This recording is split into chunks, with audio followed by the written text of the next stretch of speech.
نحمدہ ونصلی ونسلم علی رسولہ الکریم بسم اللہ الرحمن الرحیم۔ نبی کریم صلی اللہ علیہ وسلم کا ارشاد گرامی ہے، ید اللہ مع الجماعہ، کہ اللہ کا ہاتھ جماعت کے ساتھ ہے۔ اس حدیث کی کئی تشریحیں کی جاتی ہیں، ان میں سے ایک تشریح یہ ہے کہ آپ صلی اللہ علیہ وسلم کے اس فرمان کا مقصد یہ ہے کہ میری امت وہ کبھی بھی جماعت کی شکل میں کسی غلط کام پر اتفاق نہیں کرے گی۔ ایک آدمی فردن تنہا ہو کر تو وہ کسی غلطی کے اوپر قائم ہو سکتا ہے، لیکن امت اجتماعیت کی شکل میں، ایک گروہ کی شکل میں کسی غلط کام کے اوپر اکٹھی ہو جائے، یہ نہیں ہو سکتا۔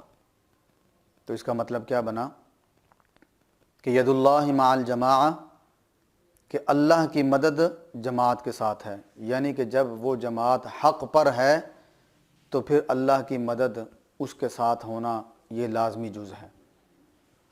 اور دوسری اس کی تشریح یہ ہو سکتی ہے کہ اس سے مراد یہ ہے کہ جہاں اتفاق اور اتحاد ہوگا، جہاں اجتماعیت ہوگی، وہاں اللہ کی تائید بھی ہوگی، اللہ کی مدد بھی ہوگی۔ تو اس سے مراد آپ صلی اللہ علیہ وسلم کی یہ ہے کہ اجتماعیت کے ساتھ اللہ کی مدد اور نصرت ہوگی، جہاں اجتماعیت نہیں ہوگی، جہاں اختلاف اور انتشار ہوگا، وہاں پر اللہ کی مدد بھی نہیں ہوگی۔ تو ان دونوں تشریحوں کو مد نظر رکھتے ہوئے سمجھ لیں کہ ہمیں یہ چاہیے کہ دین کے کام ہم جتنے بھی سر انجام دیتے ہیں وہ کام کریں کہ جس کے اوپر ہمیں امت کی ایک جماعت نظر آئے، کہ فلاں کام یہ فلاں سے بھی ثابت ہے، فلاں سے بھی ثابت ہے، فلاں سے بھی ثابت ہے۔ تو جب ہم اس کام کے ثبوت کے لیے امت کی جماعت نظر آئے گی تو اس کا مطلب یہ ہے کہ ہم حق پر ہیں۔ جب ہم حق پر ہوں گے تو اللہ کی مدد ہمارے ساتھ ہوگی۔ اور دوسرا یہ کہ اس حدیث سے ہم یہ سبق لیں، یہ سبق سیکھیں کہ جہاں پر اجتماعیت ہوگی، جہاں پر اتفاق ہوگا، جہاں اتحاد ہوگا، وہاں اللہ کی مدد آئے گی۔ جہاں اتفاق، اتحاد، اجتماعیت نہیں ہوگی، وہاں اللہ کی مدد نہیں آئے گی۔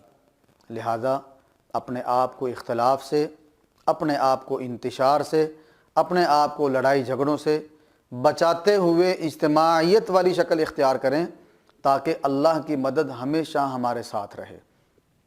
وگرنہ تو اگر ہم انتشار کا شکار ہو گئے، اختلاف کا شکار ہو گئے، تو پھر اللہ رب العزت کی مدد اور اللہ کی تائید ہمارے اوپر سے اٹھ جائے گی۔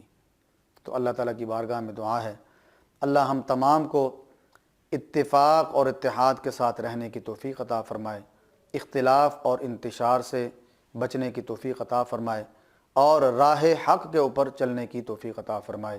وآخر دعوانا ان الحمد للہ رب العالمین۔